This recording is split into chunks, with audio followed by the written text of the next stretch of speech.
शनिदेव व्रत कथा। एक बार सभी 9 ग्रहों सूर्य, चंद्र, मंगल, बुध, बृहस्पति, शुक्र, शनि, राहु और केतु में बहस हो गई। कौन सबसे बड़ा है? आपस में लड़ने के बाद सभी देवराज इंद्र के पास पहुंच गए। इंद्र असमंजस की स्थिति में निर्णय नहीं दे पाए, परंतु उन्होंने सभी ग्रहों को सुझाव दिया कि पृथ्वी पर राजा विक्रमादित्य ही इसका फैसला कर सकते हैं, क्योंकि वो बहुत ही न्यायप्रिय राजा हैं। सभी पृथ्वी पर राजा विक्रमादित्य के पास गए और अपने आने का कारण बताया। राजा उनकी समस्या को सुनकर बहुत परेशान हो गए। उनका चिंतित होना लाजिमी था, क्योंकि जिसको भी किसी से छोटा बताया तो वही गुस्सा कर जाएगा। राजा की काफी सोच विचार के बाद उन्हें एक उपाय सूझा। उन्होंने सुवर्ण, रजत, कांस्य, पीतल, सीसा, रंग, जस्ता, अभ्रक और लौह से 9 सिंहासन का निर्माण करवाया। उन्हें उपर्युक्त क्रम में रख दिया गया। सबसे निवेदन किया गया कि क्रमानुसार सिंहासन पर आसन ग्रहण करें।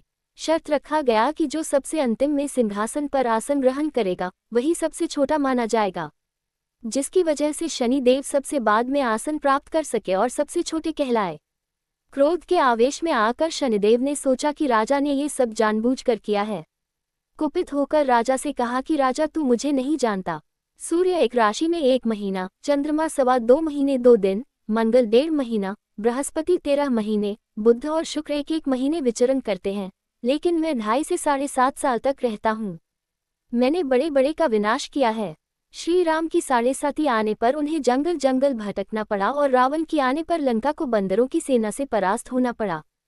हाथ जोड़कर कहा कि हे शनिदेव, जैसा दुख मुझे दिया है किसी और को ऐसा दुख मत देना। शनिदेव इस विनती को मान गए और कहा कि मेरे व्रत और कथा से तुम्हारे सारे कष्ट दूर हो जाएंगे। जो भी नित्य मेरा ध्यान करेगा और चींटियों को आटा डालेगा, उसकी सारी मनोकामना पूर्ण हो जाएगी। शनिदेव ने राजा को हाथ पैर भी वापस दिए। दूसरे दिन जब सुबह राजकुमारी की आंख खुली तो वह आश्चर्यचकित हो गई। विका ने मनभावनी को बताया कि वह उज्जैन का राजा विक्रमादित्य है। मनभावनी खुशी से फूले नहीं समा रही थी। राजा और नगरवासी सभी अत्यंत प्रसन्न हुए। सेठ ने जब ये सुना तो वह पैरों पर गिरकर क्षमा मांगने लगा। राजा ने कहा कि यह सब शनिदेव के कोप का प्रभाव था और इसमें किसी का कोई दोष नहीं है। सेठ ने निवेदन करते हुए कहा कि मुझे शांति तभी मिलेगी जब आप मेरे घर चलकर भोजन करेंगे। सेठ ने कई प्रकार के व्यंजनों से राजा का सत्कार किया। जब राजा भोजन कर रहे थे तभी जो खूंटी हार निगल गई थी वही अब उसे उगल रही थी। सेठ ने अनेक मोहरें देकर राजा का धन्यवाद किया और अपनी कन्या श्रीकंवरी से पानी ग्रहण का निवेदन किया।